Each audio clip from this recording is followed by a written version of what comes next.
from Channel 48 Studios, it's the Notre Dame Football Preview Show. Sponsored by Chuck E. Cheese's Pizza Time Theater and by Fuller O'Brien Paint.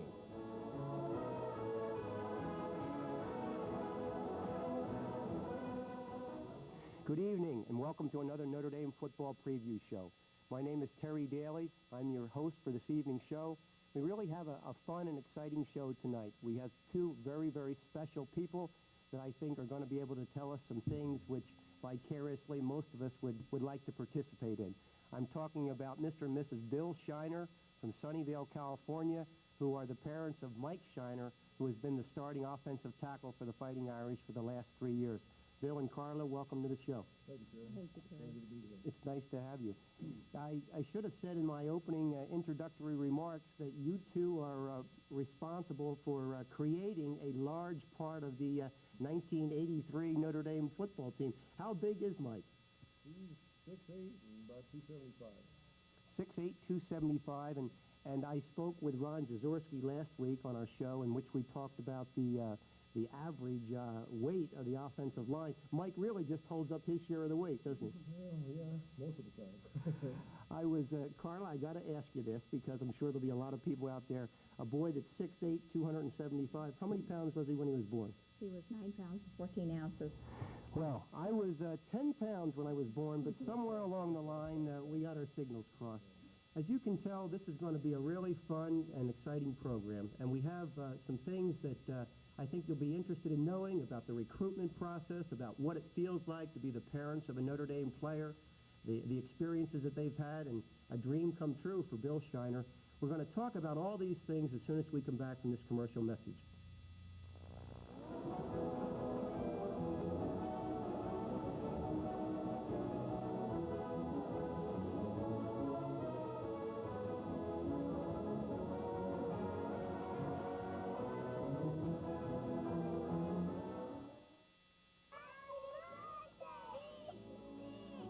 When my mom asked me where to go for my birthday, I said Chuck E. Cheese's. Where everyone could go play games. Or, watch a show. A show? Someplace where the food and fun are all there. Hang in there, Howie. You can smile America with Chuck E. Cheese.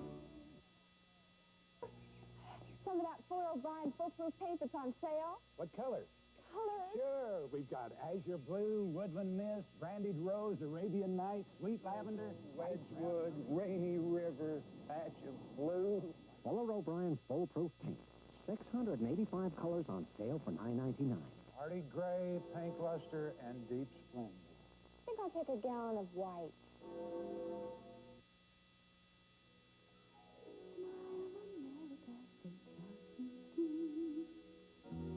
Smile, America, say Chuck E. Cheese.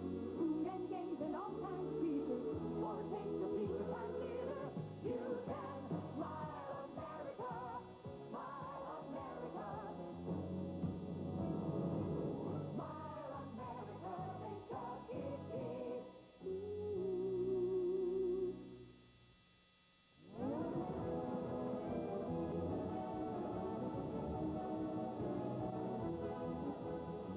Hello and welcome back, everyone. I'm Terry Daly, your host for Notre Dame Football Preview.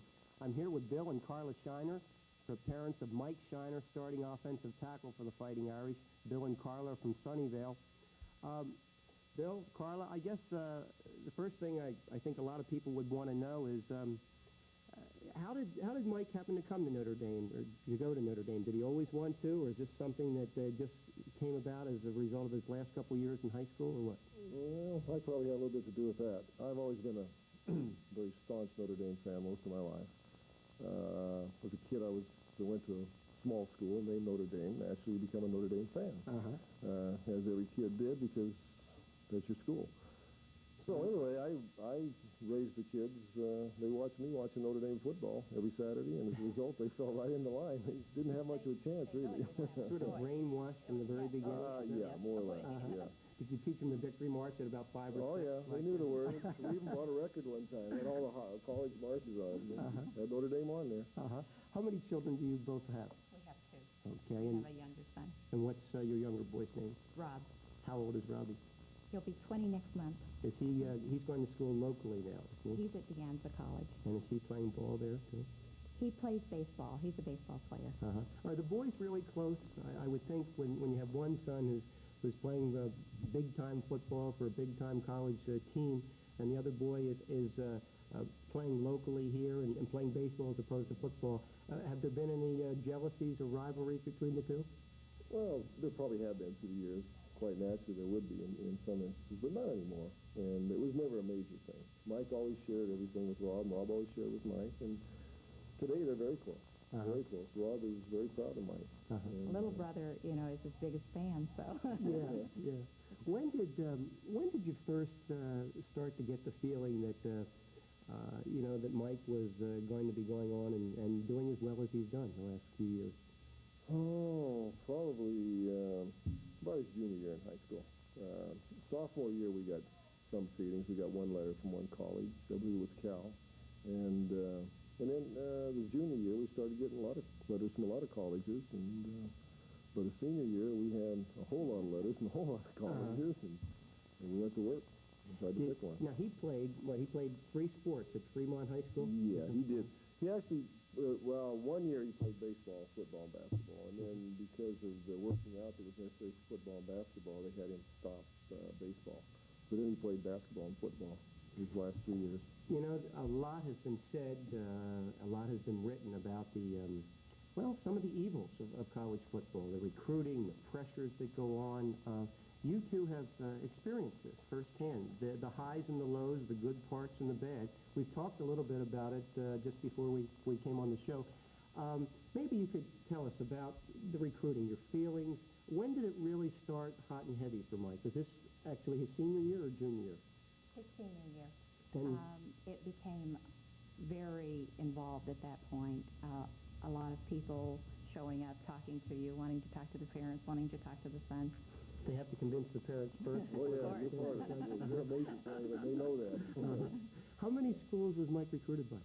He initially got letters and calls from about 30 to start with. We're talking about big-time Yeah, schools? these are all major colleges. Yeah. A lot of West Coast schools, West Coast. Colorado, some of those, which were smaller schools, but still. Stanford and Southern Cal and UCLA and Washington. Southern Cal, UCLA, Washington, both Arizona schools, Utah.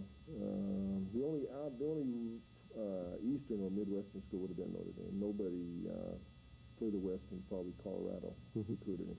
Did you get a chance to meet some of the big-time names in college football, the coaches of some of these schools? Yeah, they all visit, not all of them. He narrowed it down to about 5 schools. And then when you do that, then those are the ones that visit. The ones he's not interested in, we told him right away. And then he narrowed it down to USC, UCLA, Washington, and Notre Dame, and all the head coaches visited the house. Could you believe it, that this was actually happening? You can't. It's hard. You know, you see and you hear the names, John Robinson, Don James, Terry Donahue, Dan Devine, and then you have to pinch yourself and tell yourself, he's sitting here in my living room talking to me. It's quite an experience. Was Notre Dame right in the very beginning out front with recruiting him, or did they come in later on in the picture? No, they started early. They started spring ball his junior year. And then they contacted him all through the summer, and all through that year they followed his games. They'd call every Sunday morning, find out how his game went, talk to him. And it continued on to the senior year. You told me a story that eventually Dan Devine, I guess, was the coach that recruited him for Notre Dame. What were your impressions of Coach Devine? Oh, he's a nice man. He's a wonderful man. And he doesn't strike you initially as being the typical stereotype college football coach. But as you get to know him and talk with him and watch him, he is every bit. He's a football coach. Well, fortunately for Notre Dame, Mike decided to go there, and you said that Colorado was one of the schools that started in recruiting too, but I guess had dropped out early in the picture. We have some highlights, which we can watch together, if you will, that we picked for the Colorado game. Have a few more highlights from last week than we did from the week before, and that's a little understandable. So the first play and the first highlight that I would like to talk about, actually, it's a play that you've seen before. It's a flea flicker play. We're going to see this again. Berline to Howard. It's a 58-yard pass play that sets up the first Notre Dame touchdown. Here it is again. Berline takes it, pitches to Pinkett. Pinkett pitches back to Berline. He's all by himself, plenty of time, cranks it up, fires. 58-yard play, beautifully thrown ball, right on the money. Howard catches it. That defensive back is an All-American by the name of, or a potential All-American by the name of Victor Scott. He was all over Joe Howard. Fine defensive play, but eventually Howard came up with the ball and the Irish took it in for their first TD. This Berline, kid's got quite an arm, doesn't he? He's good. He does. He really does. He's impressive. And he's Very. cool under the pressure. He moves the ball well. He shows a lot of maturity, I think, for freshman. It's quite a challenge for a young freshman to come in and Well, you know, Blair did the same thing. He was a That's right. freshman That's true. quarterback. Well, the second play that we have is also a play in which Berline is involved in. Actually, here it's Berline fades back and he hits that's Bavaro right down there in the middle of the right before on the 4-yard line. This was a little bit of a controversial play. We're going to see it again. Berline drops straight back. He fires it like a rocket, a bullet right down there. Bavaro catches it. Now, the ref said his knee went down there, even though he dragged 3 fellows into the end zone for a touchdown. The ball came out to the 4-yard line, and Notre Dame eventually took it back in. I picked that play because I wanted to show the strength of Steve Berline's arm. Also the fact that there was a little bit of a controversy on the play. The referee ruled that his knee had dropped down the first time, even though it looked like he had taken the ball in for a touchdown. Bavaro, he seems to only catch him when they count for 6, Right. doesn't I think he? the guy's going to be He's good. like about He 4 is, catches and 4 TDs. Yeah. He's basically a blocking. Yeah, he is, but he can, when they get the ball to him, he can really hold on to He it. does. The next couple of plays I picked are plays that really show the depth of the Notre Dame backfield. They're fullback plays. This is Mark Brooks cutting off right guard, carrying it right in for a touchdown. There is a huge gaping hole on this play. You'll see number 54, Scano. He's leading the way. Beautiful block. Brooks breaks 2 arm tackles and carries it in. Brooks is actually the second-string fullback. He's got speed, but he looks like a runaway freight train once he gets... I certainly wouldn't want to have to get in front of that guy. I wouldn't either. The next play that we have is actually it's the same play, only this time it's Chris Smith, who is the first-string fullback. It's another touchdown run. It's about 31 yards, but this is very interesting. Here, gives to Smith. Smith fakes to the inside, cuts to the outside, and takes it in. Now, the reason why he cuts to the outside, you're going to see on the replay, is there is a linebacker that comes into the hole, blitzes through, and is actually going to nail it. See, there's a linebacker coming through. He cuts to the outside. The outside linebacker has already committed himself. They were blitzing on the play, and once Chris gets between the 2 linebackers, it's a foot race into the end zone. A great play. 2 of these young men are almost equal in talent. I understand they're both really close friends on the campus as well as on the field. It's a nice spot for the Irish to be in. Very comfortable, I guess. It is. It is. Bill, Carla, I know that the 2 of you have been back to Notre Dame many, many times to see your boy play. One thing I have to ask you, I can just get a sense of what you must have felt like, but tell me, what was your greatest thrill in terms of Mike's college career so far? I'll have to let him tell you that. Okay. I guess probably there's 2 of them. One was his first game as a sophomore when he started against Purdue. We didn't go to that. We watched that at home with a house full of people. And to actually see him run out there, starting tackle, in a major college game against Purdue with Notre Dame was quite a thrill. The second greatest thrill had to be when I went back for the first game that same year. We went back 2 games later, or it might have even been the next game. They played Michigan. And that was a game where they kicked the 51-yard field goal to win the game with no time left. And Mike started and played that game. And to watch him, going back a little bit, like I say, I've always wanted to go to Notre Dame. It's been a dream of mine. And when we first got married, I told Carla someday we'll go back and just watch a game. I just want to see a game. So you were vicariously living your own Walter Mitty dreams. Absolutely. That's Take right. right to the sun. Every time I go back, I watch my son run onto the field. It was a big thrill to my Coming life. out of the tunnel, all of the student body forms a tunnel clear to the benches, and the boys run out of the tunnel through the student body tunnel, and all the kids are patting them on the back and cheering them on, and it's a thrill of a lifetime. It's absolutely marvelous. Well, you know, and I know, both having Notre Dame connections and roots, what kind of spirit there is there. I have seen, and I remarked this to you earlier, that, you know, Mike is one of those guys that impresses me, a very emotional fellow. I've seen on a number of times games in the past where he'll raise that right arm, clench it to urge the student body on. Is he an emotional kid? Mike's always been a rah-rah. He was always in high Like his school. father, Yeah, right? That's right. Yeah. Well, Mike is very emotional. And he was that way in high school, and that's why Notre Dame's so perfect for him. It's a school he can be that way. His spirit is, you know, He's a large cheerleader. He is. He loves it, and he's good at that. He's a great cheerleader. Well, I have some more questions that I want to ask Bill and Carla Shiner. We also are expecting Coach Hudson to give us a call tonight. Ran into some problems last week, but hopefully he'll be on the line as soon as we come back. I want to remind you out there that our phone numbers are 946-5353. If Coach Hudson doesn't call, still like you to call in. You have some questions you want to ask myself or the Shiners, now's the time to do it. So we'll be back to talk more Notre Dame football right after these messages.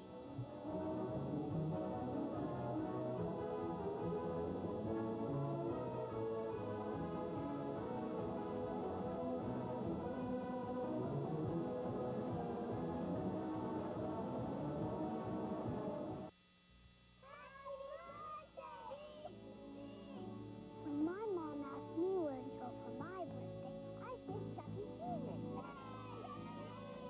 Well, everyone could go play games. Or watch a show. A show? Someplace where the food and fun are all there. Hang in there, Howie. You can smile America with Chuck E. Cheese. Sir, some of that Fuller O'Brien foolproof paint that's on sale. What colors? Colors? Sure, we've got azure blue, woodland mist, brandied rose, Arabian nights, sweet lavender, Wedgwood, rainy river, patch of blue. Fuller O'Brien Foolproof Paint. 685 colors on sale for $9.99. Hardy gray, pink luster, and deep splendor. I think I'll take a gallon of white.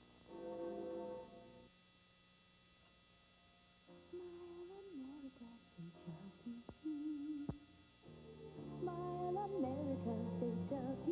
Cheese. Food and games and all kinds of features. Oh, taste the pizza time theater. Smile America, say Chuck E. Cheese. You can smile. Believe you're in outer space. Throw a party at Chuck E.'s place. You can smile. Watch the game go wild. So much fun you can't help but smile. You can smile. America, say Chuck E. Cheese. Smile America, say Chuck E. Cheese. Food and games and all kinds of features. Oh, taste the pizza time theater. You can smile America. Smile America. Smile America, say Chuck E. Cheese.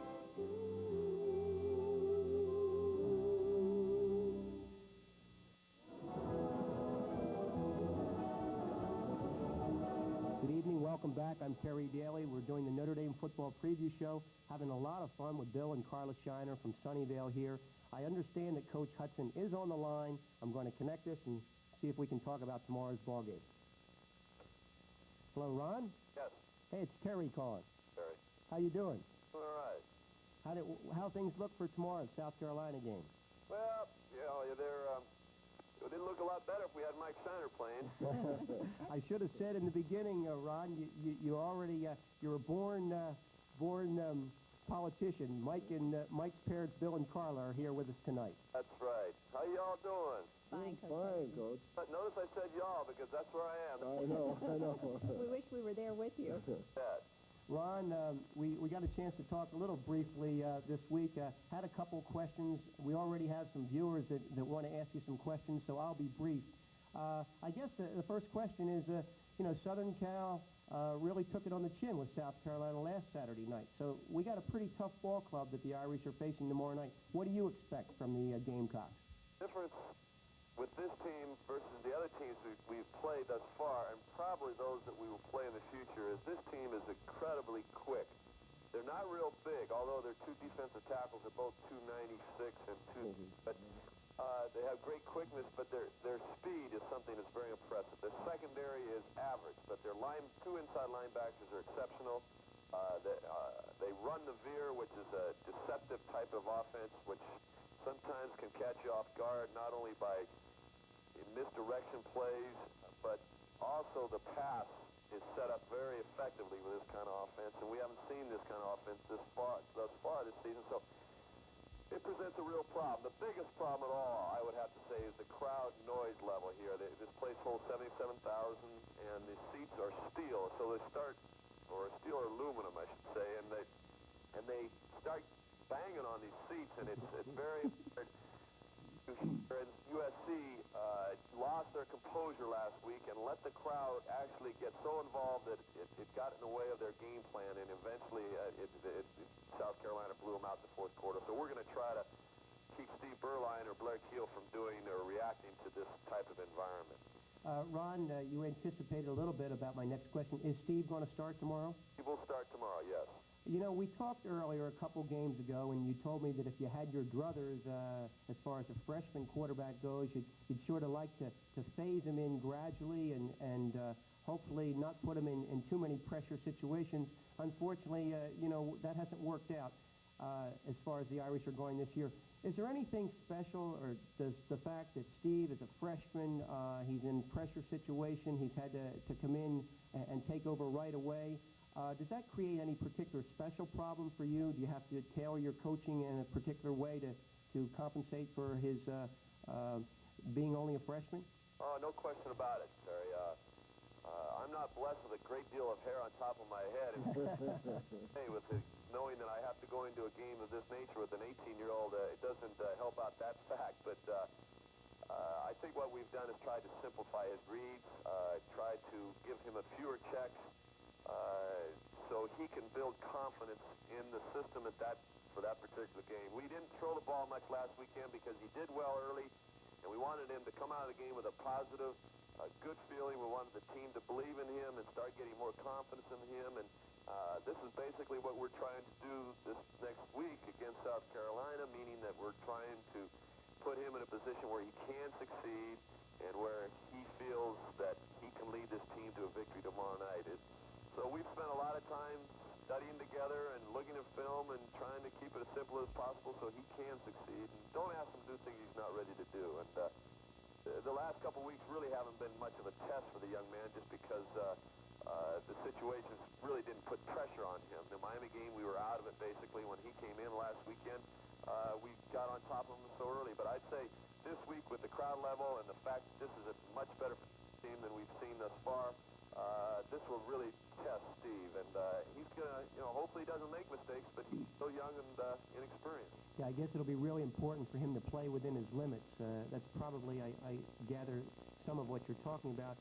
Coach, there are people that want to ask you some questions, so let me just ask you the weekly question, because I know that there are a lot of viewers that are interested in that. What's the injury report?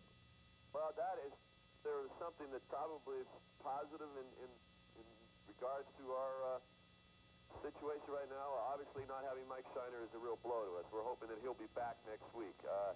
The fact that Mike Haywood, our good young wide receiver, it looks like he's out for another 4 weeks. He re-injured his leg this week, but he hasn't played thus far this season, and we seem to have done pretty well without him. So losing him obviously hurts, but not to the point where like a Mike Shiner. But we do have Mike...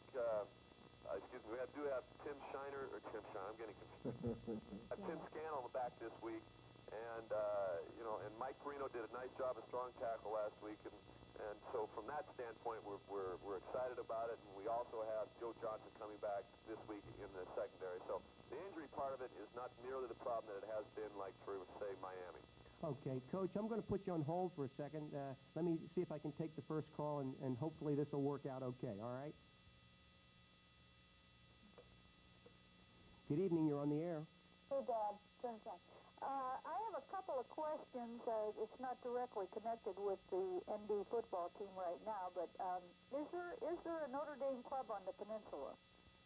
Yes, there are. There are a number of Notre Dame alumni clubs. There's one in the San Francisco area. I happen to belong to, and I know the Shiners do too, the Notre Dame Club of San Jose. There's a Notre Dame Club in Monterey. So there are clubs all over the Bay Area. Okay, but none right on the peninsula, huh?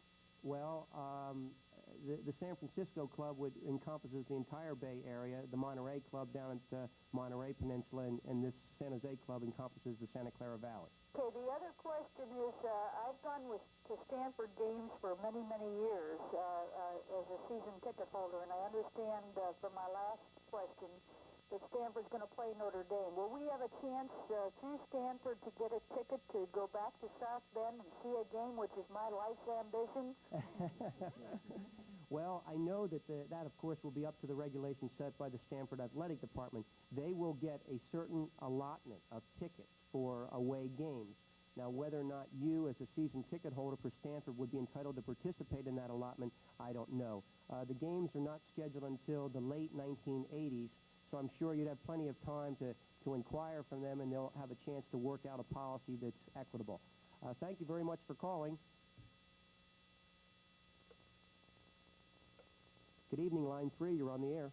Yes, I've been a Notre Dame fan since I was about 6 years old, and I'm 51 now. So over the years, most certainly I've had a lot more ups than I've had downs. However, I watched the first game against Purdue on ESPN, and they showed such a great running attack, especially Hiawatha Francisco. And in the second game against Michigan State, they just didn't seem to run the ball that much. They threw the ball. Basically, I feel that Notre Dame is a running team. Forget the pass. Yeah, let me see if I can ask, so your question is why don't they concentrate more on running than passing? They've got such a great, so many tailbacks. Right. Okay, let me see if I can ask the coach that question.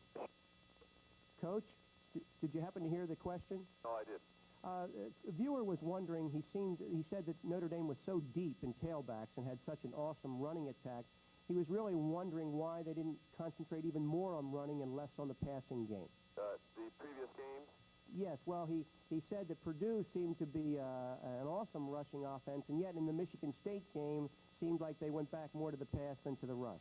Well, that's probably a fair question, but I think when you start to look at an offense and how you're going to use that offense through the season, we just felt with the skill that we have outside, as well as the skill that we have at running back, that having a little bit more of a balanced attack will put all that much more pressure on the defense, because USC has even experienced in the past, if you just run the football, it's going to catch up to you. So we wanted to maintain and stabilize an offense which hopefully will balance things out. And like Michigan State, we rushed for, I think probably 320 yards versus throwing the ball approximately only about 145.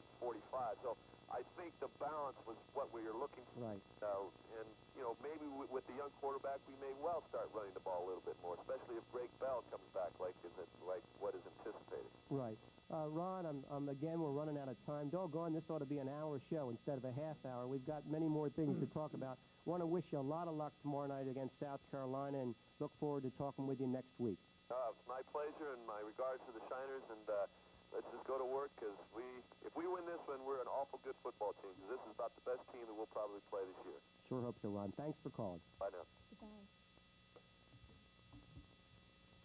Well, as you heard, the Irish seem to be pretty well prepared for tomorrow night. It's nice to get another back in the W column. Yeah. I'm sure that makes Mike happy, as well as all the Notre Dame rooters out here. Mike's spirit's pretty good. It's been a tough year for him, but is he feeling okay and looking forward to coming back into action? Yeah. Good. He is. The spirits are very good. Good. Much better than they were last year when he was injured. I think he's matured a bit. Good. Well, we have a couple more minutes. We're going to talk about the game tomorrow, but Right now, we're going to wrap it up and say good night, I guess. Oh, I'm getting the signal. This is the end of the show. When you're having a good time, time flies by. Good night. Hope you tune in next week to watch another edition of Notre Dame Football Preview. Bill, Carla, thanks a million for being with us. Thank you, sir. It's been a pleasure.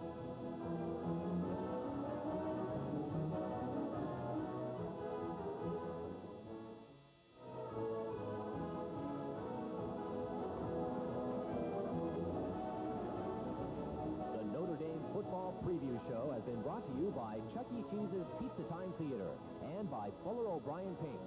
Join us next Friday night at 7 for another exciting Notre Dame football preview.